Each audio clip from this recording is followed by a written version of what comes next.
이외 질의.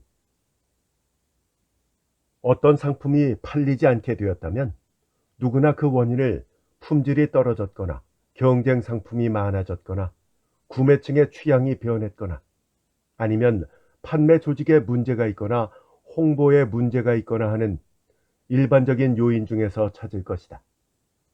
상업 잡지도 그 문화적인 면을 제쳐놓는다면 역시 상품이라는 범주에 들어갈 것이 분명하다. 따라서 그런 종류의 잡지가 뜻대로 판매되지 않을 경우에 앞에 꼽았던 일반적인 요인 중에서 이유를 찾게 될 것이다. 부진한 판매량을 개선하려면 품질을 높여서 경쟁 상품을 따돌리고 구매층의 동향을 파악해서 상품 이미지를 바꾸는 것이 선결 과제일 것이다. 그 밖에 판매 조직의 미비나 문제점 따위는 상품이 호평을 얻으면 뒤따라 저절로 개선되기 마련이고 홍보도 더 힘을 받게 된다. 이윤이 커지면 경영자도 홍보에 더 많은 돈을 지출하려고 한다. 이러한 일반론은 영리를 목적으로 하는 잡지에도 적용될 것이다. 잡지를 여러 종 발행하는 R사가 사장의 결정으로 여러 잡지 가운데 오락잡지인 제1을 대대적으로 개혁하게 된 까닭도 그런 일반적인 양상과 정확히 일치한다. R사의 다른 잡지들은 몰라도 이 오락잡지 제2의 판매 부수는 지난 5, 6년 동안 내내 떨어지기만 했다. 이 회사는 패전 직후에 설립되었는데 처음에는 이 제2가 가장 잘 팔리는 간판 잡지였다.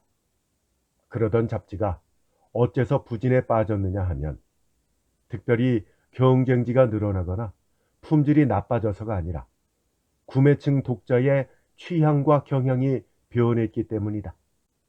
패전 직후 활자라면 뭐든지 사서 읽어주던 무질서한 시기에 태어난 저급한 통속소설은 점차 읽히지 않게 되었던 것이다. 독자의 교양이 높아졌다. 일반 상품으로 비유하자면 유행에 뒤처지게 된 것이다. 다른 출판사의 능력 있는 일꾼이 사장의 촉망을 받으며 신임 편집장으로 입사했다. 신임 편집장이 제2의 내용과 구성에 일대 변혁을 꾀한 것은 말할 것도 없다. 입사하기 전에 그가 내놓은 의견에 따르면 전쟁 이전의 오락 잡지들은 소학교 졸업자나 고등소학교 졸업자 정도의 수준이었지만 지금은 고교 졸업자가 기준이 되었다. 아니, 고교 졸업자보다도 대졸자가 늘어나는 추세니까 오락 잡지도 그들의 지적 수준에 맞게 변신해야 한다. 한자마다 발음을 표기해주는 활자 잡지 이미지는 이제 자멸할 운명에 처했다. 라는 것이 그의 의견이었다. 그 증거로 지성과 교양 수준이 상당히 높은 다른 소설 잡지들은 판매량이 하나같이 양호하다. 그러니 그걸 주목해야 한다.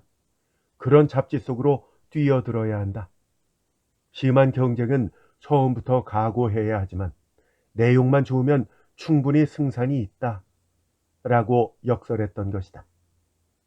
이것은 잡지의 적자에 한창 고민하던 사장도 전부터 해오던 생각이었기 때문에 의견은 완벽하게 일치했다. 그리고 그는 편집장으로서 사장의 촉망을 한 몸에 받게 되었다. 사장은 잡지 개혁 일체를 신임 편집장에게 맡겼다. 신임 편집장은 먼저 필진부터 손을 댔다. 새 술은 새 부대에 라는 교훈대로 묵은 술은 쏟아버려야 한다고 역설했다.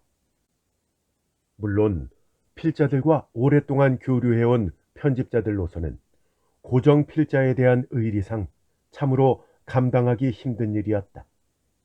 하지만 신임 편집장의 지시가 엄하니 어쩔 수가 없었다. 편집부원들은 각 필자들을 분담해서 직접 찾아가 사정을 설명하고 당분간 원고를 의뢰할 수 없을 거라고 양해를 구했다. 필자들은 열이면 열 불만스러운 얼굴이었고 부려먹을 때는 사정없이 부려먹다가 방침이 바뀌었다고 헌 집신짝 취급이냐고 대놓고 항의하지는 않더라도 냉소적으로 반응하는 사람이 꽤 많았다. 담당 편집자들은 그저 머리를 조아릴 뿐이었다. 그러나 잡지가 새 방침을 천명했더라도 모쪼록 종전처럼 원고를 채택해 줄 수 없느냐고 부탁하러 오는 사람도 전혀 없지는 않았다. 자유기고가인 스가이 겐도도 그 가운데 한 사람이다. 스가이 겐도는 소설가는 아니다. 말하자면 에세이를 쓰는 필자인데 특히 에도 시대에 얽힌 이야기를 에세이식으로 쓰는 것을 장기로 삼았다. 그도 그럴 것이 그는 에도 시대의 고서적을 풍부하게 접하고 있었다. 나이는 64살이고 겐도는 호이고 본명은 토지로이다. 이마는 벗겨졌지만 오래전부터 밤송이처럼 짧게 깎고 다녔다. 원래 엔슈 하마마스에 있는 선사에서 승려로 있었다고 하는데 자신이 아니라고 하니까 정확한 사실은 알 수가 없다. 하지만 한서를 물 흐르듯 읽고 고문서의 꼬불꼬불한 서체를 활자치 읽듯이 속독할 수 있다고 한다.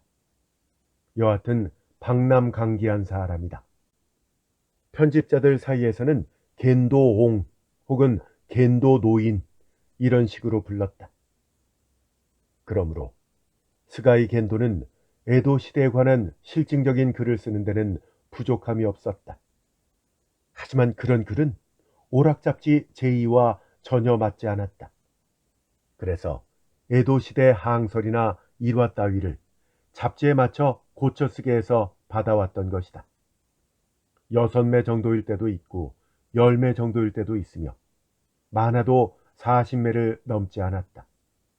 물론 분량은 편집자의 주문에 따랐다. 당시 겐도는 그 밖에도 잡지 2~3종에도 비슷한 종류의 글을 기고했고 그런 글들을 따로 모은 단행본도 대여섯 권 출간했다. 그 즈음이 겐도의 전성기였는데 그런 잡지들도 지금은 쓰러졌거나 살아남아도 시류에 맞지 않는 탓인지 원고 청탁이 끊기고 말았다. 마땅한 잡지만 있다면 스가이 겐도도 개성 있는 작가가 될 수 있었겠지만 그는 마땅한 무대도 백락도 만나지 못했다. 원고는 연필이나 만년필은 사용하지 않고 꼭 붓으로 해서체에 가까운 꼼꼼한 자체로 써왔다. 한지에 검은 붓글씨가 적힌 괴선지 몇 매가 종이 노끈으로 우상귀에 단정하게 칠해져 있다. 오자나 탈자도 전혀 없다. 일설에 따르면 벼루에 먹을 가는 일과 종이를 꼬아 끈을 만드는 일은 겐도의 젊은 부인 몫이라고 한다. 전처는 10년 전에 죽었다. 지금의 후처는 3년 전에 서가로 둘러싸인 그의 아파트 방 안에 들어앉게 되었다. 겐도는 집을 찾아왔다가 깜짝 놀라는 편집자에게 볼을 붉히면서 겸연쩍어하는 얼굴로 짤막하게 부인을 소개했다. 후처는 겐도와 22~23년이나 차이가 나는데 본래 파출부로 일하던 여자 같다는 소문이었다. 피부가 희고 체격도 좋고 용모도 나쁘지 않았다. 애써 흠을 찾자면 말수가 적고 애교가 없었다. 부인의 대면대면함을 벌충하려는지 손님 앞에서는 겐도가 나름대로 신경을 써서 말이 많아지는 눈치였다. 남들 눈에도 초로의 겐도가 젊은 부인을 애지중지한다는 것을 쉽게 알 수 있었다. 어느 늦은 봄날, 겐도가 지금까지 자기를 담당하던 알사의 편집자 호소이를 찾아왔다. 안내 데스크에서 연락을 받은 호소이는 곤혹스러운 표정을 지었다. 호소이는 담당 편집자의 의리가 아니더라도 겐도를 높이 평가해왔다. 그래서 지금까지 스가이 겐도의 원고를 잡지에 즐겨 실었던 것이다.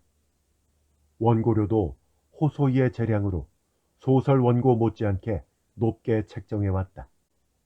사실 일반적인 글의 원고료는 소설의 절반 정도로 낮았다.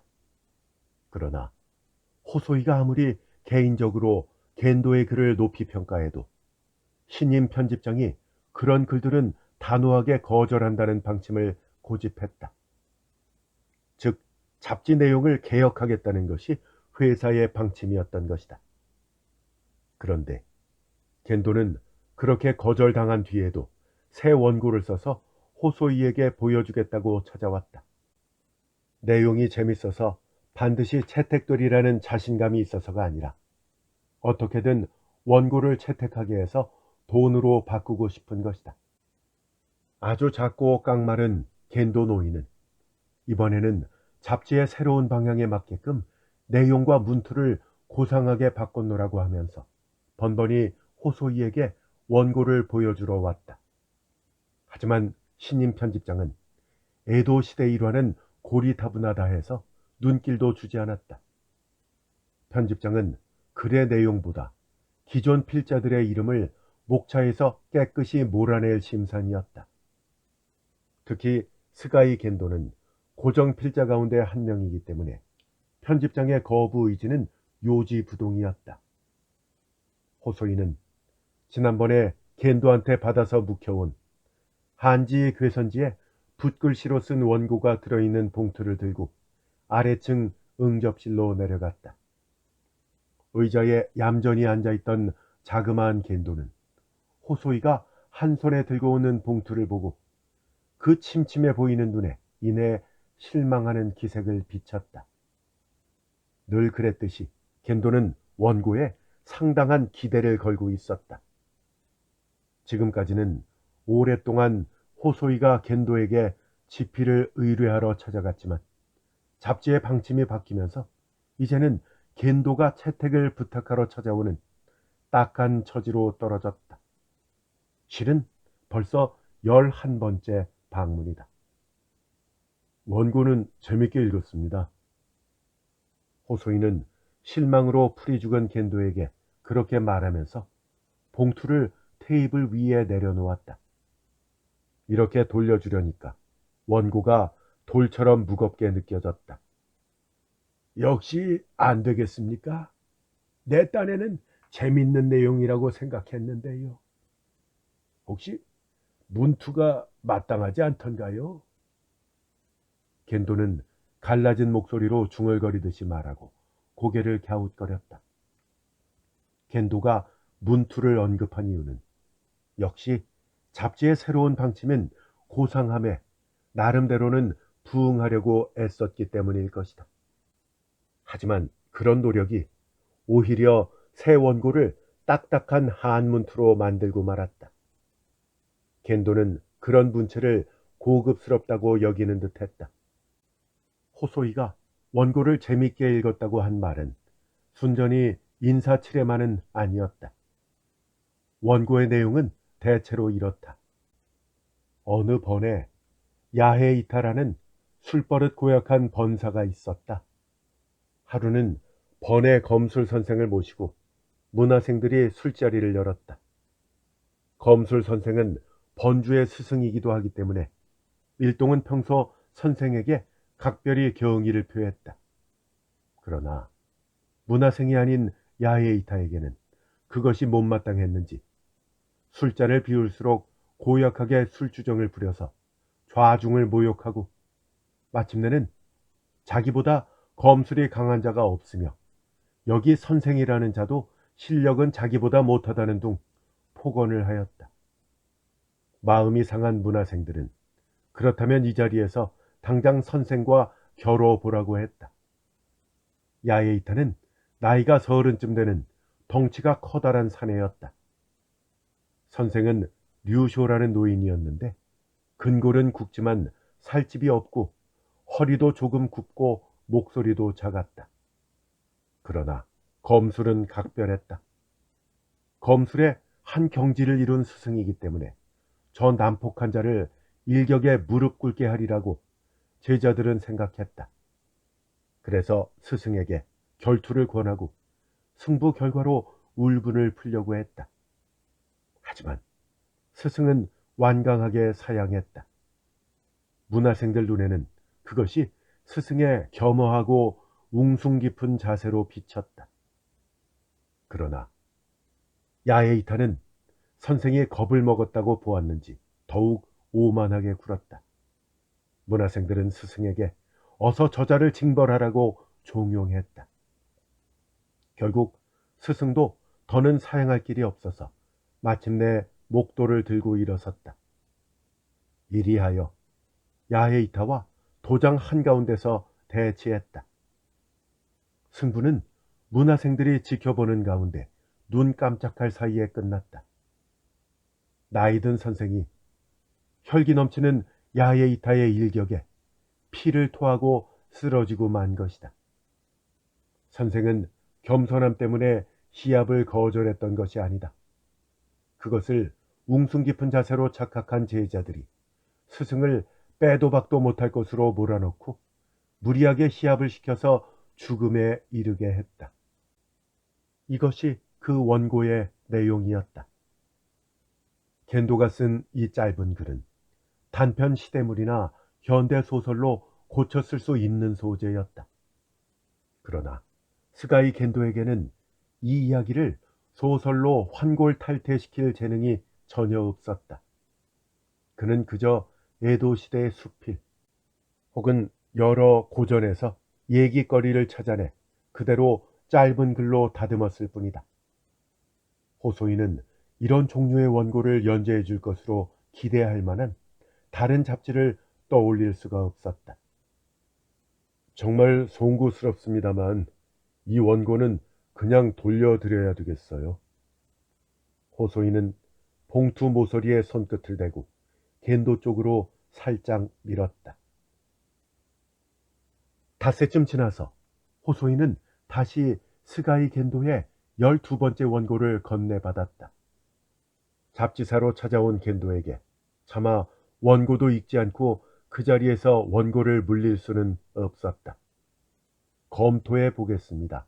라고 했지만 결론은 이미 정해져 있었다. 이렇게 염치 없는 떼쓰기도 이번이 마지막이 될 것 같습니다. 겐도는 역시 거반 체념했는지 침통한 얼굴로 호소이에게 말했다. 이 원고도 채택되지 않으면 원고 들고 오는 짓도 이제 그만두렵니다. 사흘 뒤에 결과를 들으러 올 테니 그때까지 검토해 주시기 바랍니다. 호소이는 사흘 뒤에 겐도를 또다시 만나야 한다는 사실이 살을 내듯 쓰렸다. 차라리 안내 데스크에 미리 말해서 담당 편집자가 자리를 비웠다고 이르게 하고 편지와 함께 반송 원고를 맡겨놓을까도 생각했지만 지금까지 겐도와 일해온 의리로 보나 간절히 매달리는 노인의 모습으로 보나 차마 그렇게 잔인한 짓은 할 수 없었다. 이러나 저러나 똑같이 원고의 퇴짜를 놓는 잔혹한 짓이라면 차라리 겐도의 얼굴을 직접 보고 사과해서 노인의 마음을 조금이나마 풀어주고 위로도 해주고 싶었다. 사실 겐도가 바라는 것은 돈이었다. 엘사가 지급해온 원고료가 지금까지 겐도 부부의 생활을 지탱해준 버팀목이었다. 20살도 더 어린 여자가 왜 겐도와 사는지는 모르겠지만 3년 전이면 겐도가 알사 외에 두세 개 잡지에 원고를 기고하고 단행본도 몇 권 출간해서 그리 많은 돈은 아니지만 인세도 받던 전성기였다. 파출부가 겐도의 수입과 소소한 명성에 끌려서 함께 살기로 결심했으리라는 것은 쉽게 짐작할 수 있었다. 그녀는 좋은 기모노를 입고 점잖게 앉아서 어딘지 편집자를 내려다보는 사모님 역할을 하고 싶어하는 것처럼 보였다. 잡지의 방침이 바뀐 뒤로 호소이는 벌써 석 달이나 그의 아파트에 찾아가지 않았지만 그런 후처를 건사하면서 생활을 책임져야 하는 겐도 노인이 꽤 고달프겠구나 하고 생각했다. 지금쯤 장사라도 내다 팔아서 근근히 생계를 잇고 있을 게 틀림없다. 장서 중에는 에도시대 고서나 귀한 한서도 있었던 것 같다. 호소인은 우울한 기분으로 겐도가 12번째로 들고 온 원고를 책상 위에 내려놓고 대충 들춰보았다. 이번 원고는 2회 분량이었다. 이렇게 염치 없는 떼쓰기도 이번이 마지막이 될 것 같습니다. 라고 했던 겐도 노인의 말이 떠올랐다. 첫 번째 이야기는 대강 이런 내용이었다. 고지마치에 본부를 둔 어느 무사단에 하야세 도베라는 사람이 있었다. 술을 마시면 우스꽝스러운 몸짓과 함께 만담을 잘해서 동료에게 인기가 많았다. 해가 길어진 어느 봄날, 단장집에서 연회가 있어서 저녁부터 술자리가 벌어졌는데 참석하기로 약속했던 도배가 나타나지 않았다. 단장의 측근들은 도배의 여응을 기대했지만 아무리 기다려도 그는 오지 않았다. 동료들이 기분이 상해 있는데 마침내 도배가 대문에 나타났다. 그런데 그가 매우 서두르는 기색으로 집사에게 실은 불가피한 일이 생겨서 문 밖에 한 사람을 기다리게 해놓았다. 그래서 오늘 연회에 참석할 수 없게 돼서 양해를 구하려고 왔다. 지금 당장 가봐야 한다. 라고 말했다. 집사는 그 말에 응하지 않고 먼저 단장과 참석자들에게 그 뜻을 아뢰올 테니까 지시가 있을 때까지 여기서 기다리라. 라고 말했다. 도배는 매우 난처한 얼굴이었지만 어쩔 수 없이 시키는 대로 했다. 집사가 단장한테 그 내용을 전하니 단장은 무슨 일인지 모르겠군. 아까부터 좌중이 애타게 기다렸는데 설령 불가피한 일이라고 해도 무슨 일인지 고하지도 않고 그냥 가는 법은 없다. 라고 하면서 도배를 술자리로 불러들였다. 단장을 비롯해서 모두가 도배에게 대체 무슨 일이냐고 물었다. 그러자 도배가 대답하기를 다른 일이 아니라 실은 구이치가이 문 안에서 목을 매기로 약속해 놓았으니 여기서 지체할 수가 없다. 당장 갈 수 있게 허락해 달라. 라며 좌중에 간청하는 것이었다. 단장은 매우 기이한 이야기라 생각하고 이자가 넋이 나간 것 같다. 이럴 때는 술이 제일이다. 하면서 도배에게 커다란 잔으로 연거푸 7, 8잔을 마시게 했다. 하지만 그 이후에도 그럼 이만 물러가게 해 주십시오 하고 다시 서두르는 도배 입에다가 또다시 7, 8잔을 들이부었다. 그러고 나서 단장이 그럼 네 만담이나 한 자락 들어보자 하고 요구하자 도배는 경황 없이 한두 마디 성대모사만 하고는 또 자리를 뜨려고 했다. 그것을 다시 눌러앉히고 또 술을 마시게 했다. 그렇게 여러 사람이 번갈아가며 큰 잔을 권하는 가운데 단장이 가만히 도배의 모습을 살펴보니까 그가 점차 차분해지고 있었다. 그리고 여기를 떠나야 한다는 생각도 잊어버렸는지 더는 그 이야기를 꺼내지 않게 되었고 넋이 나간 사람처럼 보이지도 않았다. 그때 측근이 들어와서 방금 조합에서 연락이 왔는데 구이치가이 문 안에서 누가 목을 매 자살했다고 합니다. 사람을 보내서 조사할까요? 하고 단장에게 물었다. 그 이야기에 단장은 무릎을 탁 치면서 그렇다면 도배가 이 집에서 나오지 않자 액귀가 대신 다른 자를 죽였구나. 이제 액귀가 도배한테서 떨어져 나갔다. 라고 큰 소리로 말했다. 단장이 도배에게 사정을 묻자 그는 멍한 표정으로 이렇게 대답했다. 꿈결 같아서 잘 기억하지는 못하지만 소인이 구이치가이 문 앞을 지나간 것이 저녁 전이었는데 한 남자가 소인에게 여기서 목을 매라고 했습니다요. 소인은 거절하지 못하고 좋다, 여기서 목을 매겠다.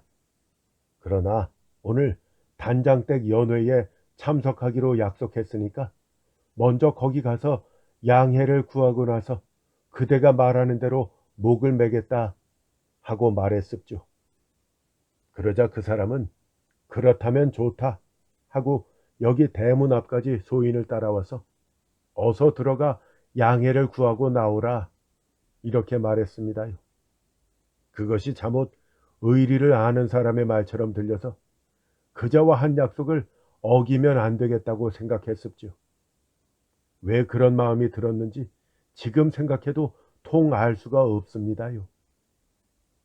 하고 도배는 꿈에서 깨어난 듯한 얼굴로 말했다. 다 듣고 난 단장이 그에게 이르기를 그러면 이제라도 목을 맬 생각이 있느냐 하고 묻자 도배는 제 목에 밧줄을 거는 신용을 하고는 고개를 설레설레 가로저으며 당치도 않습니다요 하고 몸을 떨었다. 사람들은 그가 액귀에 씌었다가 헤어나 목숨을 건진 것도 다 술 덕분이라고 말했다. 여기까지가 첫 번째 이야기였다. 두 번째 이야기는 간단했다. 1750년 60년대의 일이다. 에도에 오데데코라는 인형놀이가 등장해서 크게 유행했다. 연한 황색 두건을 씌우고 소매 없는 하오리를 입힌 남자 인형인데 갈대를 엮어 만든 인형 몸통 밑에 끈을 달아놓고 인형 놀리는 자가 그것을 들고서 재주를 부린다. 그 뒤에서 악사들이 삼味線이나 북으로 요란하게 오데데코덴, 스테테코텐 하고 연주하고 소리에 맞춰 다양한 모습으로 바뀌는데 바뀌는 속도가 빨라서 에도의 인기 높은 흥행물이 되었다. 그러자 여기저기서 오데데코 인형이 속출했다. 그러나 에도 사람들의 마음은 죽 끓듯이 변한다. 조금 색다르게 개량한 것, 취향이 새로운 것이 나타나면 이내 인기가 그쪽으로 쏠리니 그렇게 유행하던 오데데코도 곧 사그라지고 말았다. 그러자 인형도 창고에 방치돼서 먼지를 뒤집어 쓰게 되었다. 그런데 료고쿠 요카와초 신미치에 야로쿠라는 흥행사가 있었다. 이 사람이 하루는 갑자기 고열이 나더니 자리에 드러눕고 말았다. 그 모습이 그냥 감기 몸살과는 달랐다. 눈초리가 이상해지고 실성한 사람처럼 헛소리를 했다. 혀도 잘 돌아가지 않는 그의 말을 다른 사람이 가만히 들어보니 그는 줄곧 누군가에게 사죄하는 듯했다. 미안해, 미안해. 오데데코가 한창 인기를 끌 때는 너를 금이야 오기야 떠받들며 부리다가 유행이 사라지니까 마치 쓰레기처럼 창고에 처박아 두었으니 정말 미안하구나. 네가 화를 내는 것도 당연하다. 내가 너무 못되게 굴었다. 제발 용서해라. 부탁한다. 네가 화내는 것도 당연하다. 하지만 용서해라. 라고 말했다. 그렇게 창고를 향해 용서를 비는 것처럼 합장을 했다. 야로쿠는 쓰다 버린 오데데코 인형의 원령에 쓰인 것이다. 유행할 때는 기분 좋게 추어주며 부리다가 인기가 시들어 이용가치가 없어지자 헌 신짝처럼 내버렸다. 인정이 박하니 인형조차 원한을 품는다. 하물며 사람은 어떻겠는가? 배은 망덕은 하지 말아야 한다. 라는 것이 두 번째 이야기의 내용이었다. 호소이는 스가이 겐도의 두 글을 읽고 특히 두 번째 오데데코 인형의 원한에 겐도의 통렬한 비난과 불만이 농축되어 있는 기분이 들었다. 에도 시대의 인형을 빌어 잡지사에서 퇴출당한 필자의 원한을 전하고 있는 것 같았다. 호소이는 어쨌든 원고를 편집장에게 보여주기로 했다. 어차피 씻지 않을 원고라지만 마지막으로 편집장에게 보여준 이유는 겐도의 분노를 조금이나마 전하고 싶었기 때문이다. 신임 편집장인 야마네는 잡지사 두 군데를 거쳐온 이 분야의 베테랑이다. 보통 키에 통통한 체격, 그리고 날카로운 얼굴은 개기름으로 번들거리는 인상이었다. 야마네도 겐도의 원고를 읽고 나더니 아랫입술을 빼주기 내밀고 쓴웃음을 지었다. 겐도란 노인이 꽤 뜨끔한 글을 써가지고 왔구만. 오데데코 인형이라니. 우리 사이에서 일어난 일을 고스란히 써놓은 거 아냐? 대체 이건 그 노인이 창작한 이야기인가? 아니면 무슨 책에서 찾아낸 것인가? 사실 겐도 노인은 결코 창작은 하지 않는다. 다 사료에서 찾아낸 거라고 호소이가 설명했다. 그렇다면 정말 꼭 들어맞는 소재가 사료에 있었다는 말이네. 이거 상당한 솜씨인데? 구이치가이 문에서 목을 매달라고 꿰는 귀신 이야기도 상당히 흥미롭네. 그럼 그 글만이라도 실을까요? 호소이는 물었다. 아니, 절대로 안 돼. 이제 와서 스가이 겐도라니 안 될 말이지. 그 이름을 목차에 싣기만 해도 잡지가 옛날로 돌아가 버린 것처럼 진부하게 보일 거야. 뭐 노인한테는 안 됐지만 뭐 어쩌겠나. 시대 흐름이니까 어쩔 수 없는 일이라고 체념해 주기를 바라야지 뭐. 야만해도 조금 어두운 말투로 말했다. 편집부에서는 겐도의 액귀 원고가 화제였다. 에도 시대에 실제로 있었던 일이라고 하지만 정말로 이런 일이 있을 수 있을까 하는 현실성이 논란이었다.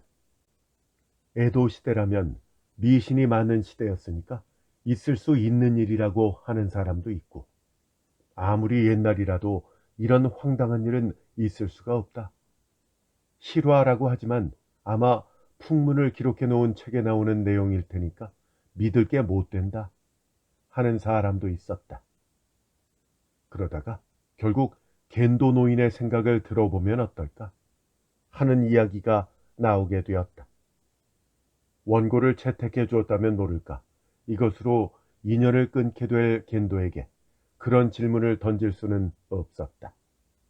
그러나 호소이는 그 이야기에 강한 호기심을 느꼈다. 그는 물어볼까 말까 망설였다. 약속한 사흘 뒤 호소이가 저어하던 스가이 겐도가 그를 만나러 회사에 나타났다. 응접실로 내려가는 호소이의 마음과 발걸음은 무쇠추를 여러 개 매달아 놓은 듯 했다. 그러나 겐도를 막상 만나고 보니까 의외로 호소이가 그렇게 걱정하거나 우울해할 정도는 아니었다. 겐도는 결과를 예상하고 있는지 호소이가 들고 들어오는 두툼한 봉투를 흘낏 보고도 전처럼 안색이 흐려지거나 하지 않았다.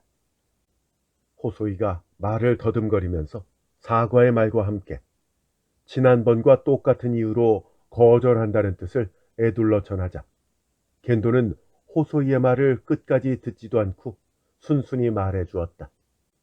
저 호소이 씨, 이제 괜찮습니다. 나도 그저께 밤쯤부터 내가 잘못이라는 걸 알았거든요. 알고 보면 이것도 다 시대의 흐름이겠죠. 요즘 잘 나간다는 작가들도 언젠가는 시대의 파도에 밀려날 때가 올 겁니다.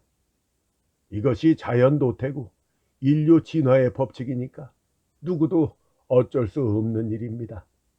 하물며 나 같은 늙은이가 계속 지필에 미련과 집착을 보인 것은 정말 미련한 짓이었어요. 호소이 씨한테도 거듭 폐해를 끼쳐서 면목이 없습니다. 노인은 의자에 앉은 채 양무릎에 손을 얹고 벗겨진 머리를 호소이 앞에 깊숙이 조아렸다. 그렇게 말씀해 주시니까 뭐라 드릴 말씀이 없네요. 어떻게 사죄를 드려야 될지. 호소이도 가슴이 미어졌지만 노인이 의외로 담담한 모습이라서 그도 한시름 놓았다. 그렇게까지 걱정해 주시지 않아도 괜찮습니다. 이 원고라면 다른 잡지사에서 받아줄 것 같으니까요. 물론 삼류 잡지이기는 하지만요.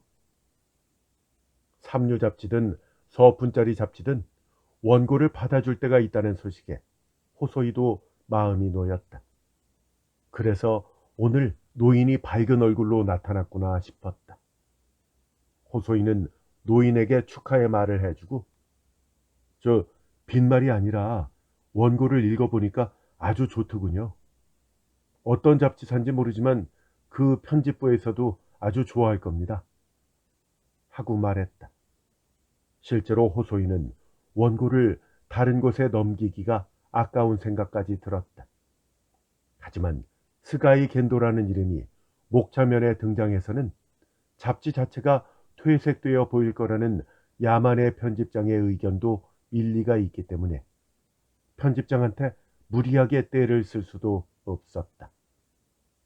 겐도의 밝은 모습에 호소이는 부담 없이 액귀의 현실성에 대해서 물어볼 수 있었다. 그러자 겐도는 진지한 얼굴로 말했다.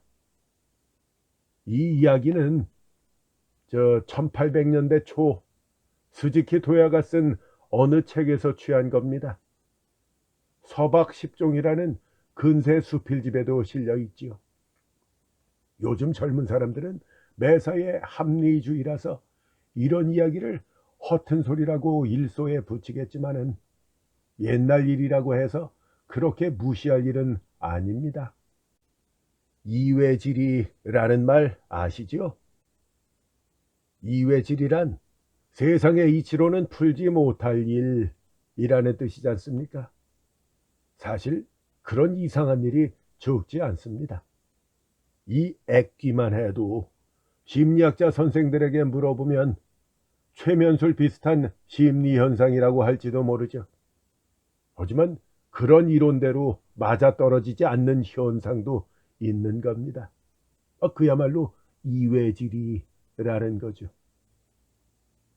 그렇게 말한 겐도는 문득 무슨 생각이 떠올랐는지 눈빛이 달라졌다. 호소이 씨, 어떻습니까? 무슨 일이든 직접 해보는 것이 제일이죠. 한번 액귀에 나오는 조건대로 실험해보지 않겠습니까?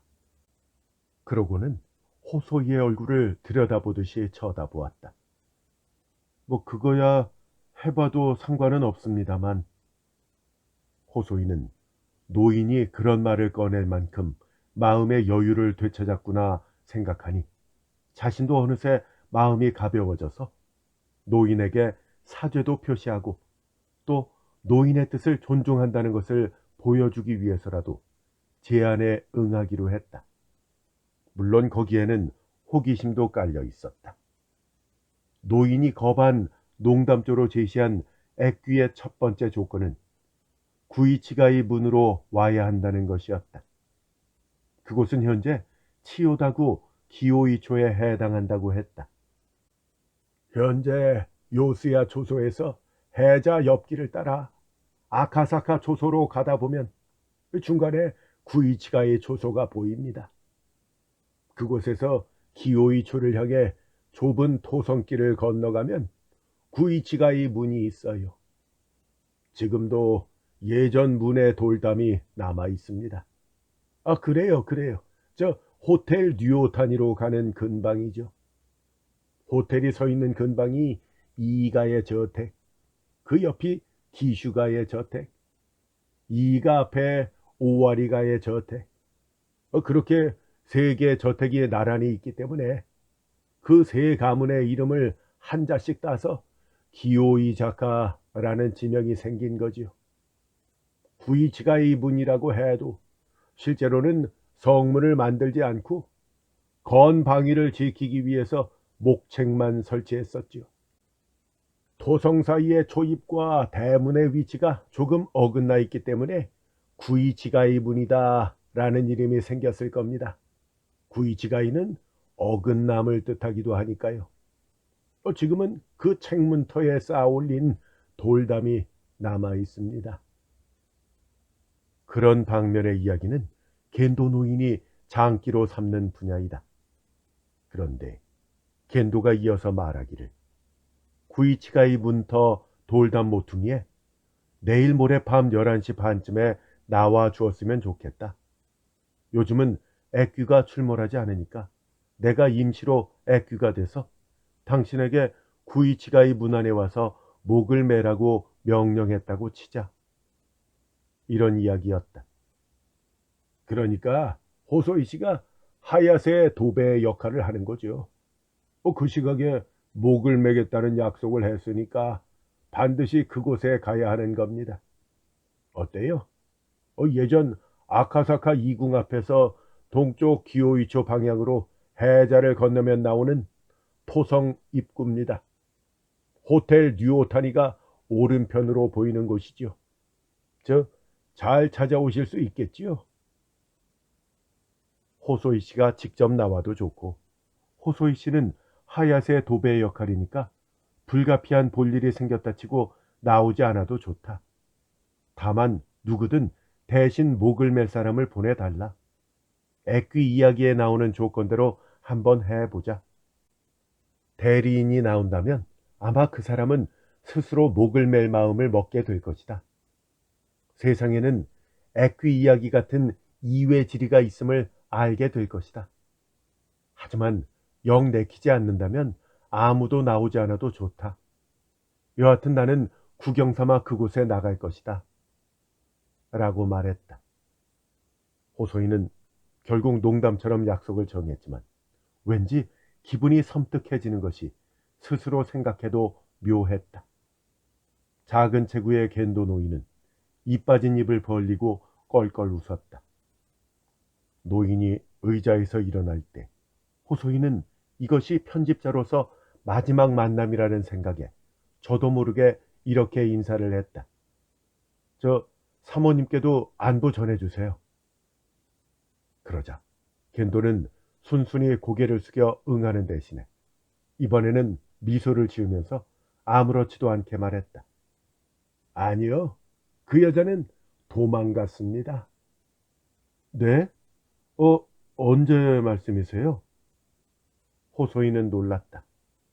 한 달쯤 됐습니다. 말도 없이 집을 나갔어요. 역시 나이 차이가 너무 많이 나는 후처는 안 되겠더군요. 이제부터는 모든 일에 새로 씨앗을 뿌려야 할 것 같습니다. 다행히 이 원고도 다른 데 넘길 수 있을 것 같으니까요. 겐도 노인의 말투가 오히려 시원시원했다. 이틀 뒤 저녁, 편집장 야만에는 지정된 구이치가이 초소 토성 입구에 우산을 들고 혼자 나갔다. 11시 반이었다. 오른쪽에 높다란 호텔 건물의 창문들도 대개 불이 꺼져 있었다. 해자 옆 도로에는 차량 불빛이 많이 보였지만 이곳으로 드나드는 차량은 거의 없었다. 아침부터 가랑비가 긋다 말다 하더니 지금은 비가 가늘게 내리고 있었다. 하늘은 캄캄했다. 그 탓인지 인적도 끊겼다.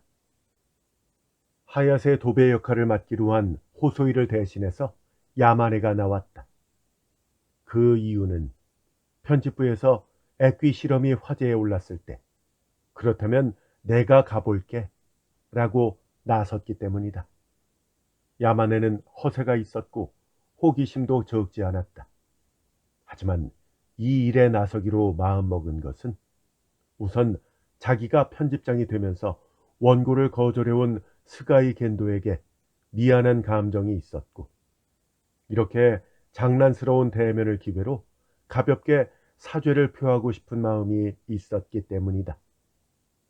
야마네는 담당 편집자 호소이를 내세워온 탓에 겐도를 직접 만나본 적은 없었다. 구이치가 이문이 있었다는 토성 입구 돌담 모퉁이에 커다란 보자기 꾸러미를 맨 작은 그림자가 등에 맨 꾸러미를 돌담에 얹어놓은 듯한 자세로 서 있었다. 쓸쓸한 외등 불빛과 멀리 호텔 현관의 조명이 노인의 얼굴 절반을 도드라지게 했다. 돌담 위쪽으로는 소나무가 우거져 있었다. 저 스가이 선생님이신가요? 야마네가 거리를 두고 말을 건넸다. 네, 제가 스가입니다. 그쪽은... 겐도는 이쪽을 투시라도 하려는 듯이 살펴보았다. 눈동자의 절반이 가로등 조명에 반짝 빛났다. 저는 그 제2 잡지의 새로운 편집장 야마네라고 합니다. 그동안 저희 호소이가 신세를 많이 졌지요. 가까이 다가선 야마네는 우산을 치우면서 머리를 깊숙이 숙였다. 사죄하는 마음이 담긴 몸짓이었다. 그는 겐도의 젊은 처가 떠나버렸다는 사실을 호소이를 통해 알고 있었다. 겐도의 벌이가 위태로워진 탓으로 짐작되는데 그것에 대해서도 미안함을 느끼지 않을 수가 없었다. 하지만 그렇다고 해서 공사를 혼동할 수는 없다는 생각도 하고 있었다. 아, 네. 야만의 편집장님이시군요. 저야말로 그 잡지에 오랫동안 신세를 졌습니다. 스가이 겐도는 컴컴한 곳에서 밝은 목소리로 정중하게 인사했다. 그 모습에서는 원한도 앵돌아진 모습도 전혀 볼 수 없었다. 신경을 쓰고 있던 야만에도 적이 마음이 놓였다. 겐도를 만나면 어떤 비난을 들을지 알 수 없다고 거반 각오를 하고 나왔던 것이다. 설마 얻어맞기야 할까 싶었다. 주먹을 휘두른다 해도 노인의 주먹이 아프면 또 얼마나 아프겠는가 생각했다. 부하 직원 한두 명이 함께 나가겠다고 하는 것을 그래서는 액귀 실험 조건에 맞지 않는다고 거절했다. 혼자 나가도 별일 없을 것이다. 실제로 지금 눈앞에 있는 겐도는 체중 40kg 정도의 키도 작고 빈약한 늙은이다.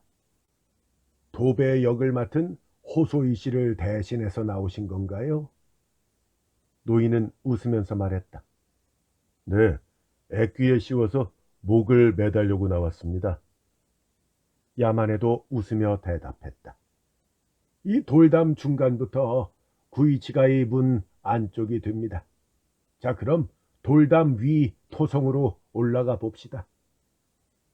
노인은 한 손에 우산을 들고 커다란 보자기 꾸러미를 걸머진 채 토성 위로 흔들리는 걸음으로 올라갔다. 토성 높이는 아래 도로에서 5, 6m쯤 되었다. 토성 위는 폭 6, 7m쯤 되는 산책로고 양쪽으로 소나무나 벚나무 가로수가 서 있었다. 벤치가 몇 개 있었지만 비 때문에 연인들의 모습은 볼 수 없었다. 외등 주변에 쏟아지는 빗줄기가 보인다. 젖은 벤치 앞 한참 아래쪽에는 해자를 메워 만든 운동장이 있었다. 멀리 요수야 근방에 가로등이 줄지어 있다. 편집장님, 어떻습니까? 목을 맬 마음이 생길 것 같습니까? 짐을 지고 산책로를 걷던 겐도가 곁에 있는 야마네에게 역시 웃으며 물었다. 키가 작은 그는 야마네를 올려다 보아야 했다. 등에 걸린 무게 때문에 몸이 뒤로 당겨지는 자세였다. 아니요, 아직 아무렇지도 않은데요. 야마네는 어처구니 없다고 생각하면서도 짐짓 기대하는 것처럼 대답했다. 그럼 앞으로 한 30분 정도만 여기 있어 볼까요? 겐도가 말했다. 30분이 아니라 1시간, 아니 날이 새도록 여기 있어도 목을 맬 마음은 전혀 생기지 않을 것이다. 최면술 같은 상태에 빠지기에는 자신의 육체와 신경이 너무나 건전하다고 야만에는 생각했다. 겐도는 변함없이 보자기 꾸러미를 등에 지고 있었다. 그것 때문에 걷는 모양이 꽤 불편해 보였다. 선생님, 등에 진 것은 무엇입니까? 야만에는 아까부터 궁금했던 보자기 꾸러미에 대해서 물어보았다. 이거요? 이거 집에 소장하고 있던 책들이에요. 겐도는 대답했다. 아는 고서점에 내다 팔려고 했는데 가격이 맞질 않아서 그냥 가지고 돌아왔습니다. 하지만 집에 가져다 놓고 여기로 나오자니 시간에 댈 수 없을 것 같아서 하는 수 없이 그냥 지고 돌아다니는 거예요. 저 책이라면 꽤 무거울 텐데 제가 잠깐 들어드릴게요. 야만애가 보다 못해 손을 내밀었다. 아, 그렇게 해주시면 너무 감사하죠. 근데 이거 미안해서 어쩝니까? 꽤 무겁거든요. 자, 그럼 부탁합니다. 책을 싼 커다란 꾸러미가 야만애의 등으로 옮겨졌다. 한 5, 6kg은 나갈 것 같았다. 야만애는 보자기 모서리를 가슴 앞에서 모아 묶었지만 몸집이 통통한 탓에 길이가 조금 짧아서 매듭이 단단해졌다. 그리고 그 매듭이 그의 목에 닿았다. 그는 한 손에 우산을 들고 다른 손으로 매듭 부분을 잡고 있었다. 두 사람은 왔던 곳으로 돌아가기 시작했다. 저 야만의 편집장님, 책이 한 권 떨어지려고 하네요. 여기 철책 위에다가 짐을 그대로 얹어 놓아 보세요. 겐도의 말에 야만에는 산책로 옆 철책 위에다가 등에 진 보자기 꾸러미를 얹어 놓았다. 겐도는 높이 1m가 채 못 되는 철책을 사이에 두고 뒤로 돌아가서 이제 됐습니다 하고 말했다. 그 소리에 야마네가 허리를 펴며 일어섰다. 바로 그때 겐도가 우산을 던졌다. 그리고 야만의 등에 있는 보자기 꾸러미를 붙들고 온몸을 대롱대롱 매달렸다. 노인의 40kg 체중이 6kg의 책 보따리에 보태졌다. 균형을 잃은 야마네가 두 손을 위로 쳐들며 몸을 뒤로 젖혔지만 등과 꾸러미 사이에는 철책이 버티고 있었다. 그는 철책 위에 허리 윗부분을 기대기는 했지만 상체가 젖혀지면서 발끝이 땅에서 떠올랐다. 등 뒤의 겐도는 보자기 꾸러미 위에 걸린 자기의 체중을 전혀 치우려 하지 않았다. 꾸러미의 딱딱한 매듭이 몸을 뒤로 젖힌 야마네의 턱 밑으로 파고들었지만 그는 끽소리도 내지 못했다. 몸뚱이는 철책에 막혀 뒤로 자빠지지도 못하고 그저 뒤로 젖혀진 채 두 발로 허공을 차며 공중에 뜬 모습이다. 이때의 이 사건을 버브약 책은 나중에 이렇게 기록했다. 이 사건은 무거운 보자기 꾸러미를 쥐고 있다가 딱딱한 매듭이 경동맥을 압박하여 질식시킨 사고사로서 매우 희귀한 사례다.